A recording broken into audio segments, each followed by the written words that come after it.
I'm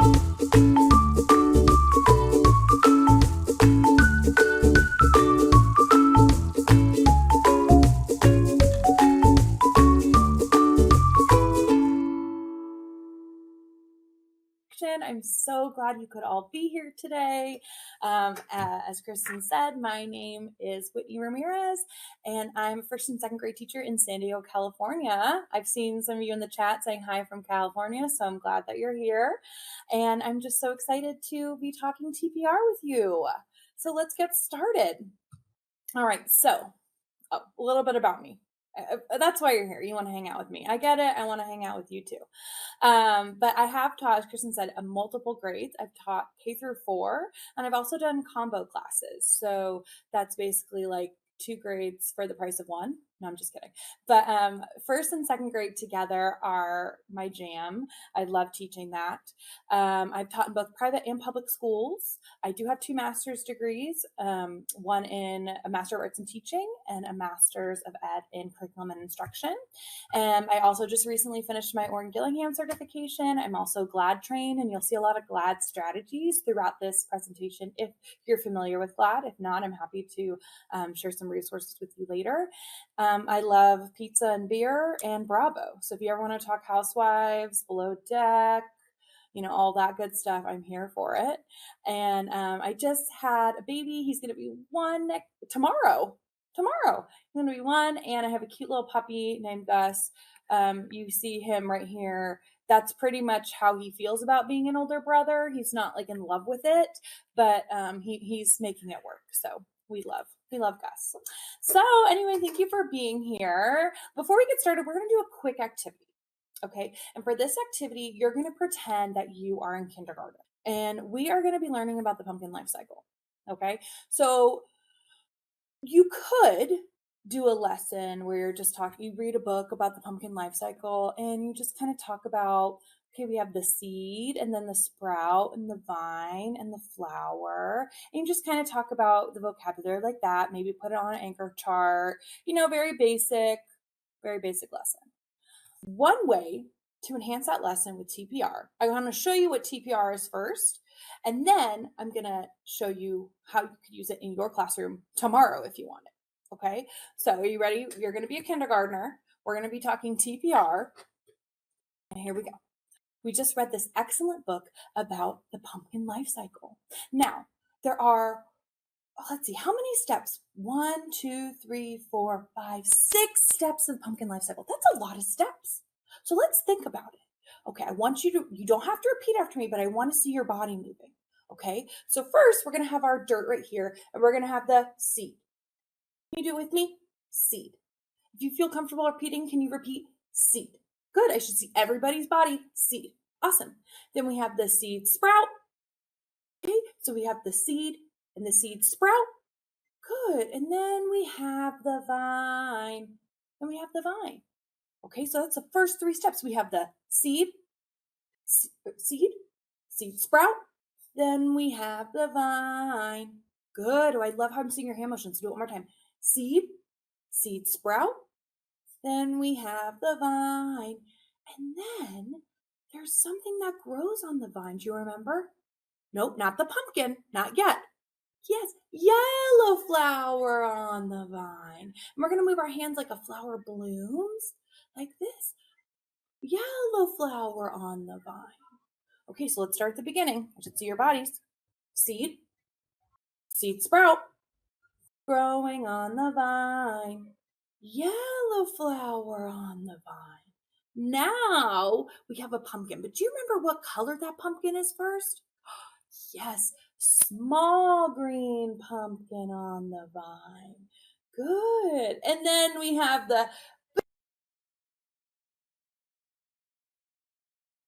so those are the 6 steps of the pumpkin life cycle. Let's go ahead and try one more time, all together.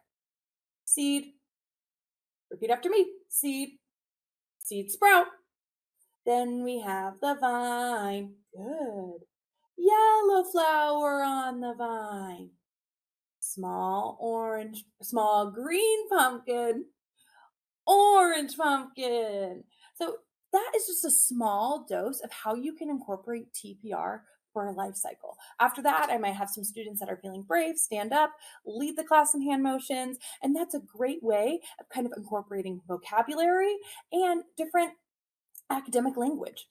So today, we're going to learn about 3 things. We're going to define and learn about TPR.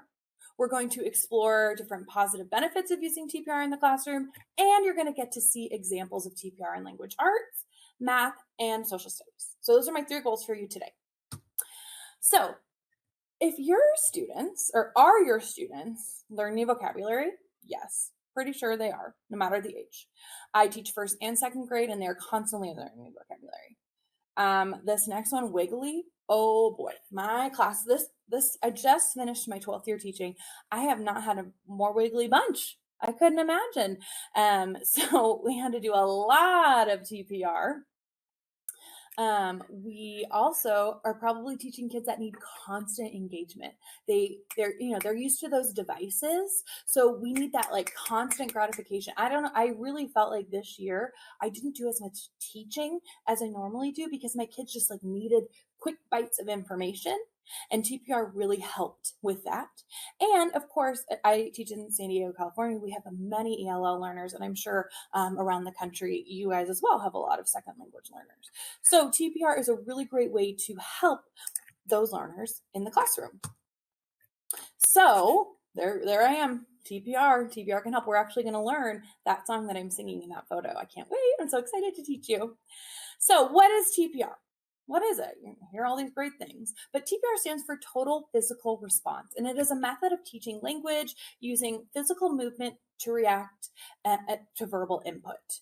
Okay, so having a hand motion or full body learning, it's kind of just a way to get your students to remember something without that rote memorization, and especially those in a 2nd language. It also gives students the opportunity I'll go over that in the next slide. I'm getting ahead of myself. I'm just too excited. So it was created in 1977 by Dr. James Asher, and he was a professor at San Jose State. It is based on coordination of language and physical movement, and it is a way to use whole body to develop oral fluency. So again, that whole body movement. And it was developed after observing young children learning language. Now, I teach a primary grade. I'm sure a lot of you teach primary grades. And I feel like all of our kids are learning English, even if they're not 2nd language learners. They're all learning English, so they all could use that extra dose and support to help them. This visual is a great visual. I did not create this. I'm going to say that again, but I found this on the internet. And actually, it's from the San Jose State University website. I found it there. That talks about TPR. And I just love how it kind of talks about all the benefits. Learning through action, total physical response, it can be applied to all content areas. You can use it with vocabulary, increase recall, support comprehension, having movements. It really can be used for any age. And that's the other thing I like about this. As someone who's taught kindergarten through 4th grade, this is a skill that you're probably doing and you don't even realize it, and it's really supporting your learners. Okay, wow. Ms. Ramirez, Whitney, that sounds a little complicated. Well, it's not. I'm going to help you, okay? The benefits of this strategy are truly amazing. The following benefits are collected from various studies. This is research-based. I really like to present things that are founded in research because as a teacher, I feel like we hear these things all the time, like, oh, this new program, this curriculum, this. But when we have things that are founded in research, it's so much easier to get on board and really understand that this really does support our kids. So the benefits of TPR, they get your students moving. It gets students engaged. It pairs that movement with language, and that is innately associated with effective learning. There's been many, many studies on that. I also did my first master's. I did a study on how music enhances learning, and music gets your body moving too, and it gets your brain moving, and it really helps build that learning foundation.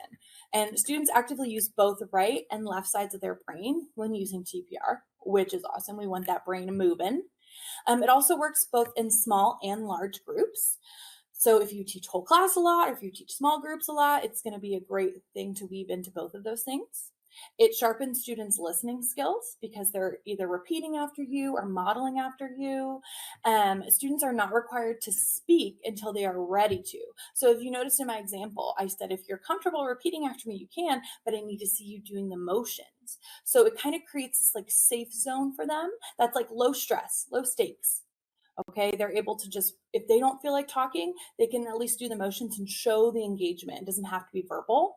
And students will appreciate the change of pace. You know, sometimes there's humor, sometimes some motions are funny. You know, even the older kids will crack a smile. My fourth graders definitely cracked a smile when we were doing TPR. It's also great, as Kristen mentioned at the beginning of this, there's different learning styles, right? And so this not only supports kinesthetic learners, but it also supports visual learners because they're seeing, and we got that auditory, listening, and you're moving. So it really can hit all three learning types. And it's really important to hit students in all those ways and support them.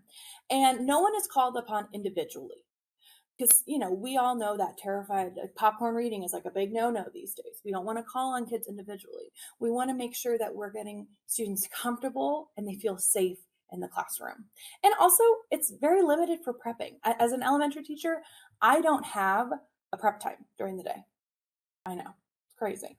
So this is something I can just quickly do either in my brain on a Post-it, or the best part is you can create things together, and I'll show you some examples. Okay, so you're like, all right, Whitney, this sounds great.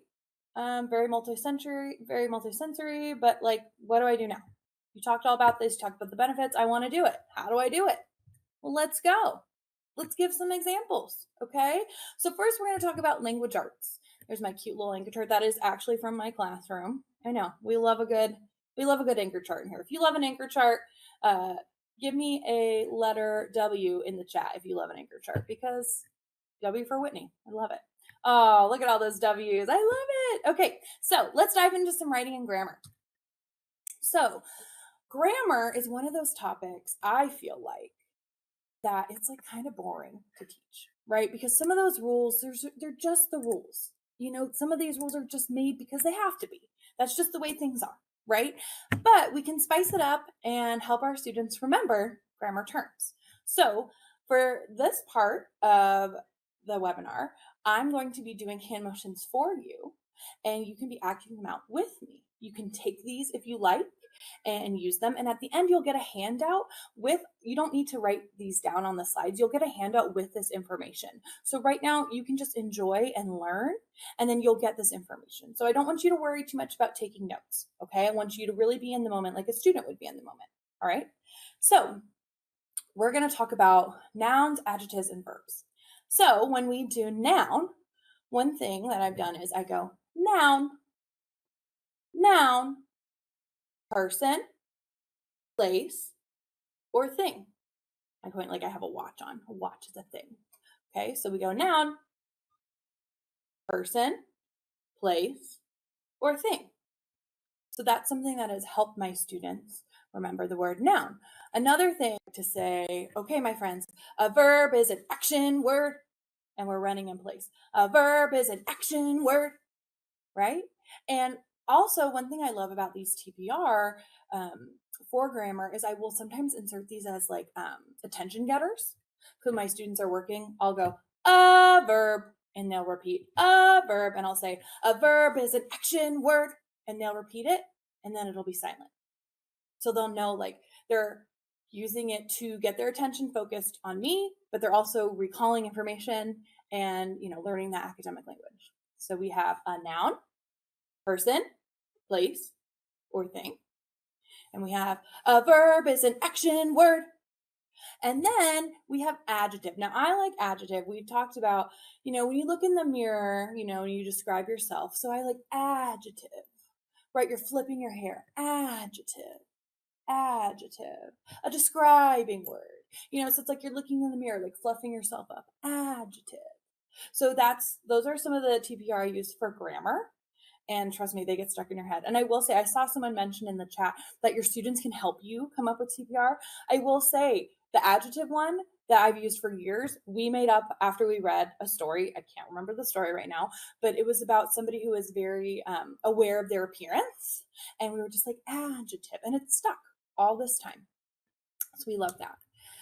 Okay, here's another language arts example. Okay, summary. So when we talk about story elements can be super hard. Summary, fact, opinion, narratives, like, ooh, that's a lot, right? So for summary, we always go summary, like we're talking. Summary. Retell the story, short. So it's like we're making a circle. Summary. Retell the story, short. So it's just we're retelling the story, short. Okay. Then we have narratives. So when we talk about narrative writing, they're writing about themselves. They're writing about something they did. They are the main character. So we go, it's just me, myself, and I. And then they would repeat. Okay, so I want you to practice this with me. You are a student, I am the teacher. You're going to repeat after me, okay? It's just me, myself, and I. In the story that I write. My personal narrative. Good. I could hear you. I could. So, just really making sure that it's just me, myself, and I, and really working on that first person language to help with that narrative. Another thing we like to do is talk about fact and opinion. Okay. So when we talk about facts, we point to our brain. We say, fact, I can prove it. And then if we do opinion, we point to our heart. We say, opinion, it's how I feel. So big thing in TPR, and I know we talked about earlier, it's not necessarily that speaking part, but when you're teaching TPR, it's really dramatizing it. So they're going to make that connection. Okay, so we go, fact, I can prove it. Like, fact, I can prove it. Opinion, like, I just love it. Opinion, it's how I feel. So really kind of drawing students to more emotion when it's your opinion, but it's more factual when it's a fact. Those are some things that have really helped my kids. All right, and then kind of finishing off the language arts about it, we have a couple SEL terms that we love, and I used in my classroom a lot. And I noticed having the TPR to go with these has been really beneficial for my kids. So we have growth mindset. We point to our brain, so growth mindset, I can do it. Like we're punching the sky. Growth mindset in our brain, I can do it. Which is a fun one. And, there's so many great SEL books that tie into growth mindset, which is awesome. And then for perseverance, it's meaning like, perseverance. Gosh, that's such a long word. How do we talk about perseverance? Well, what my kids like to do is we talk about perseverance. I won't give up. So they're like super strong. They're going to keep going. Perseverance. I won't give up. So really making that muscle. They're strong. They're going to keep going. So that's something for perseverance that we've liked. And also for gratitude. Gratitude. Very thankful. So when I have gratitude, or you could even do something like this, like thank you so much. Gratitude. Very thankful. So really kind of those three terms. Growth mindset. I can do it. So this is another great call and response. So for these three, to wrap up the language arts, let's do a little practice. Okay, I'll lead, you repeat. All right, here we go. Growth mindset. I can do it. Good. All right, let's do perseverance. Perseverance. I won't give up. Good. All right, last one. Gratitude. Gratitude. Very thankful. Good job. All right, so we're going to move from language arts, and we're going to move to math. Okay, so math is another very heavily academic language loaded topic. Okay, there's so many new words, especially in the primary grades that students are learning. So here are some ones that have helped my kids with place value. Now, place value is definitely like the basis for all math. We know this, okay? So one thing in place value is being able to show a number in different ways. So we have, so there's 4 different ways. You're going to be my call and response. I'm going to teach it first and then we'll go back and do it. So when we do standard form, we draw a line, kind of like we did for a noun. Standard form, just the number, like just writing it normal. Standard form, just the number. Then we have picture form, like drawing a base 10 block. Picture form, picture form. And then we have, expanded form. This one's my favorite, okay? Make your hands like a jellyfish. Expanded form, because you're taking that number and you're opening it up. And however you show them, it's going to be whether it's in a number bond or the hundreds plus the tens plus the ones, you're expanding it. Expanded form. I like that one. And then the last one is word form. Word form. How you would write the number in word form. Okay, so let's practice this together. I'll say it. You respond. Ready? All right, here we go. Standard form. Standard form. Just the number. Just the number. Good. Picture form. Picture form. Expanded form. Expanded form. Word form. Word form. Good. Awesome. So those are 4 different things that you could use for math. I also have a couple others. So then we talk about operations vocabulary. So when we talk about addition and subtraction, this is a good way to make the sum. So I would say the sum, and my students would repeat the sum. And I'll say the answer to an addition problem, and then you would repeat. So it'd say the sum, the answer to an addition problem. So that's a good way. This is another favorite attention getter of mine. They're all working. I would say the sum. And because it has kind of that rhythm, that music, the answer to an addition problem. It's a good one. Then we have subtraction, and it's the same tune, but we would say the difference. We make a line for subtraction. The difference. The answer to a subtraction problem. So my voice, my intonation changes, and my action changes. The answer to a subtraction problem. Good. The sum. The difference. So there's using that addition, sum, subtraction. So this is another example. This is a freebie of something that I've created that you're welcome to have. But on my Teachers Pay Teachers, which is a website that teachers use and create resources and sell different resources, get different resources, I've written a lot of songs to go with different things. So this is a song that is to the tune of What Does the Fox Say? But it's for learning how to tell time. So my students absolutely love it because they love that song, What Does the Fox Say? Which is like a million years old at this point, but we love it. And so I'm going to sing it to you, and I'm going to teach it to you like you are my students learning it. Okay, so because I feel like I get this question all like, this song is so great, this resource is so great, but how would you teach it to kids? So I'm going to show you how I would do that.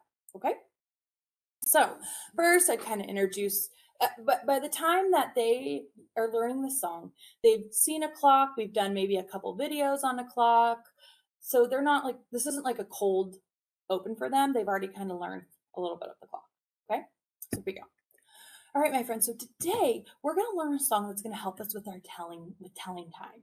Okay, so you're going to repeat after me, and I'm standing in front of the classroom and I'd be demonstrating the hand motions. Okay, so here we go. Clock goes tick, time goes on, digital and analog. Minute hand is longer, and the hour hand is short.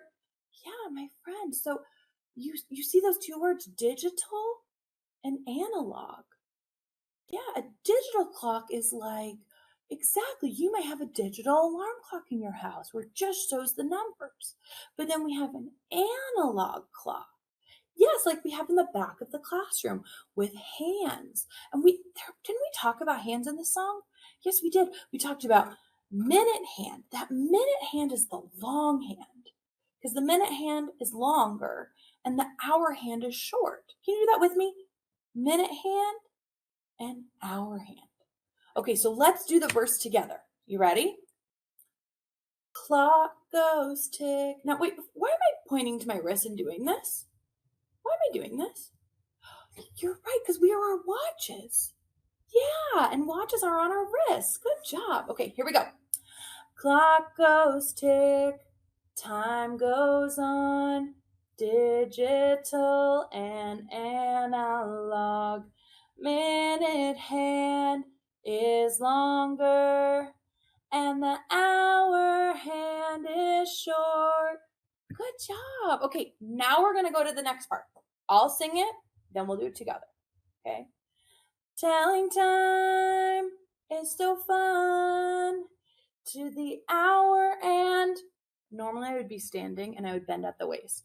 Half an hour. Can you read the clock right now? What does the clock say? Yeah, so did you notice that I went up for the hour and then I bent in half for the half an hour? Why did I do that? Why did I do?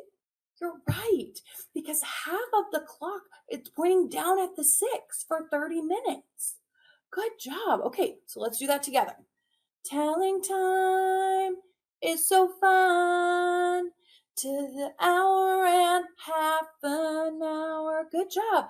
Can you read the clock right now? What does the clock say? Good job. And then the chorus, it's a little fast, but it goes like this because we count by fives. Remember, we count by fives when we're looking at the clock. 5, 10, 15, 20, 25, 30, 35, 40, 45, 50, 55. O'clock means the hour. What does the clock say? Tick, tick, tick, tick, tick, tick, tick, tick, tick. Tick, tick, tick, tick, tick, tick, tick, tick, tick, tick, tick, tick, tick, tick, tick, tick, tick. What does the clock say? So that'd be a way that I'd introduce it. The kids love that part because they just dance like tick, tick, tick, tick. So fun. Now I have, if you buy my growing bundle, I believe I have me singing it on there, but I normally just use like the Glee What Does the Fox Say version on YouTube, and I turn it down so they can hear the music but not really, and then we sing it together with the music. So that would be a way to do it. Feel free, enjoy. I hope you love it. Again, you'll get this in the handout, so you don't need to write it down. You're gonna get it. So, and it gets stuck in your head, so we love it. All right, so let's move on. I'm glad you enjoyed it. Yay! And it's okay. You don't have to be a good singer. It's not about being good. It's about showing your students that this song's going to get stuck in their head, and then they're going to know that the minute hand is the long one. And when you're walking around or doing math activities and they see, if you're like, what one's the minute hand again? Hour, minute. Minute hand is longer. Yes, the minute hand's a longer one. So things like that are gonna tie into their learning. Okay, now we're gonna switch gears from math to social studies. And in social studies, I feel like we, in the primary grades, really focus on community. Community, community, community. Whether it's your own community, what a community is, whatever. We really focus on community. So we came up with some different hand motions for different types of communities, some different TPR. So when we're teaching about the whole community, we would go community, like we're spreading our arms around. Community, a place where people live, work. Wait, what did we do? Sorry, I read the wrong one. Community, a place where people live, work, and play. Community, a place where people live, work, and play. So that's a good way to remind students what a community is. Then we have the 3 different types of community. So when we do suburban, we make our hands to look like a roof because we talk about there's a lot of homes in a suburban community. A suburban community is, has a lot of homes, parks, schools. So we do suburban. Then we make our arm go really tall because there's a lot of tall buildings in that urban community. So we have suburban, urban, and rural. Rural is because there's a lot of land, a lot of farmland out there. So that's really helped my students too. Suburban, urban, and rural. So again, talking about those 3 different types of communities. Communities. Space where people live, work, and play.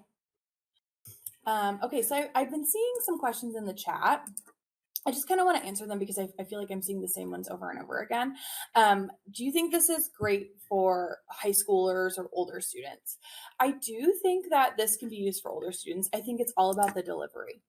And I mean, if you're able to kind of engage them and hook them in that way, even if it's something as simple like for math, like the difference, the sum, you don't have to use your whole body, but just some kind of movement, I think is really helpful and beneficial. Community, urban, suburban, rural, if you want to make the motions smaller for them, because they're probably not going to use their whole body and be so into it. I do think, though, that older students do buy in after a while. Okay, let's see. Oh, all right. So we're kind of wrapping up here. I realize the clock has kind of crept by on me. So while we are kind of wrapping up at the end, I want you to think about a lesson or some kind of vocabulary that you teach that might benefit from having TPR. I know for me, I really like to plug TPR into kind of the more boring topics. So that's why I have it a lot in math. I have it in social studies. I have it in grammar. So those are some things. But what are some ways that you might want to use TPR? Maybe talking about, friendship if your kids are preschoolers or younger, or maybe talking about how we use the SEL. Are there some motions for different SEL? Oh, I love how someone said shapes, learning about shapes. That's a great way to implement it. Yes. Now, ESGI, as Kristen mentioned, is supporting this webinar, and ESGI is a great way of tracking data, and they have really helped me with tracking my vocabulary data through TPR. So even if it's just something as simple as, calling students back and just quickly doing the vocabulary for that week, or different hand motions for TPR, academic language, ESGI has been really helpful for me in recording that data and what kids have been able to remember and what they haven't, and what I still need to work on better as their teacher. So if you haven't heard of ESGI or you don't have ESGI, go ahead and scan, and you'll get the opportunity to win a first year for free and a 60-day trial, and use the code crayons, all caps crayons. That is my code. So I would love to know who from today has signed up through ESGI through this webinar. It'd be so great for me to see. So I'll give you a minute or two to scan that. As somebody who also in my classroom, I do a lot of IMSC or in Gillingham letter sounds. TPR is a great way to weave that into things as well to really create that whole multisensory experience. Okay, I'm going to move on. If you didn't get the scan, I'm sure Kristen will put a link in the chat for you. So just to recap what we did today, we did a lot. We did a lot of moving. All right, I don't know about you, but I'm sweating. A lot of moving. So to recap, TPR is incorporating motion with learning language, an alternate translation. It's student-centered, and it's versatile, meaning you can use it in any content area with any age group, just kind of making it work for the group of kids that you have. I feel like that's something really important these days that we don't necessarily get with a big box curriculum, is this can be molded for your group of kids that you have that year. And that's why I love it so much. It is not a way to memorize a list of vocabulary. It is not a test at the end of the week. It is not about me or teacher-centered. And it's not just for some content areas or not just for some grade levels. So I'm hoping you walk away from this webinar with really the ability to see how this can be woven in to your classroom. To kind of end our time together, is babies don't learn by memorizing lists, so why should children or adults? And this is by Dr. James Asher, the creator of TPR. And I think it's very powerful because, I'm about to have a 1-year-old and he hasn't been learning by reading or vocabulary lists. He's learning by doing and by doing motions. So I think our students at all ages can benefit from that as well. So as we wrap up, does anybody have any questions? Let's see, Kristen, are there any specific questions you'd like me that have been come up a while? Hi, Whitney. Yes, we've had a lot of great questions, a lot of excited teachers wanting to try this when they get back into school or using it for summer school. We Awesome. did have a question about the effectiveness of using TPR with SPED students. Okay. I would say that there is research out there as well that has talked about the SPED classroom.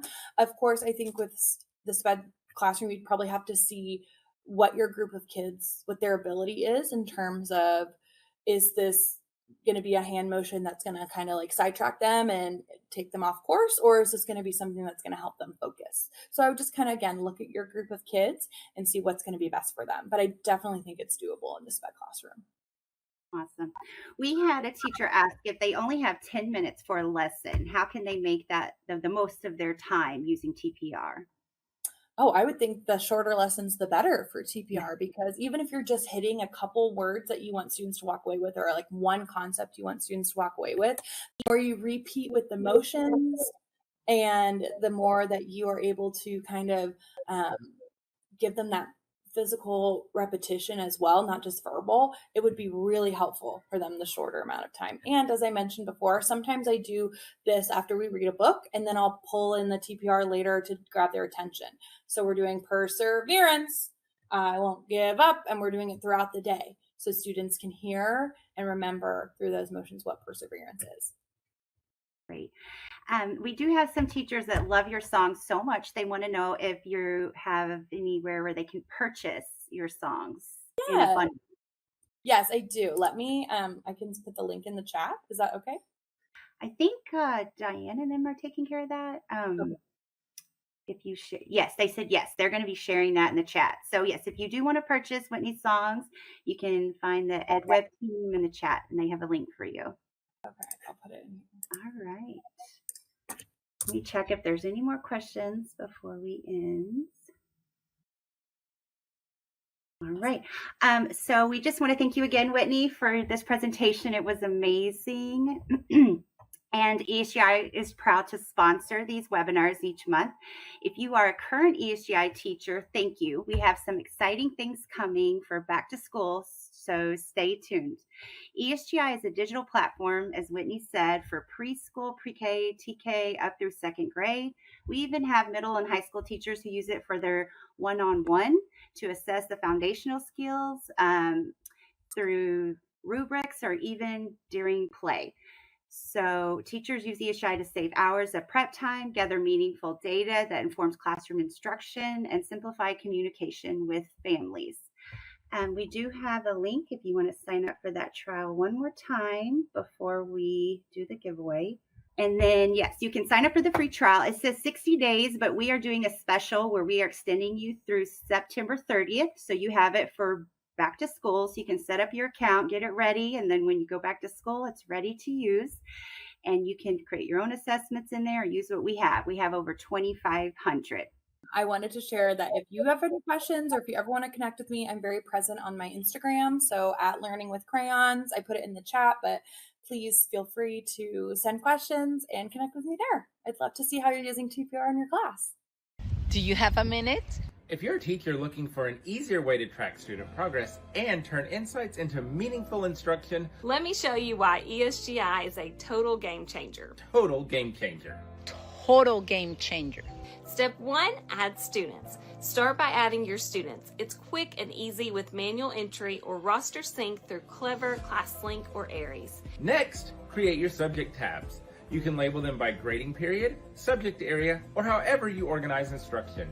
After that, you can even go and explore the test. Explore the test library. ESGI has over 2,500 pre-made skills-based tests. Search by standard, subject, author, or use filters to find one-on-one, rubric, or self-assessed test. There's even some in Spanish. Step 4, test a student. Assess one-on-one with yes or no test, or let students take them independently with our student self-assess option.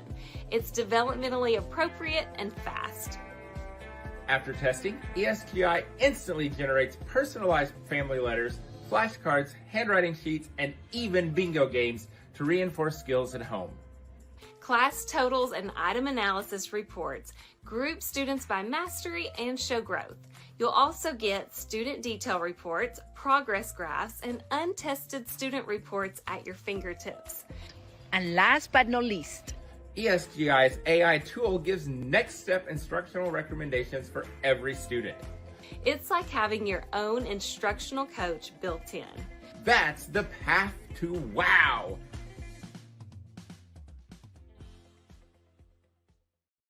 Thanks again. Thank you.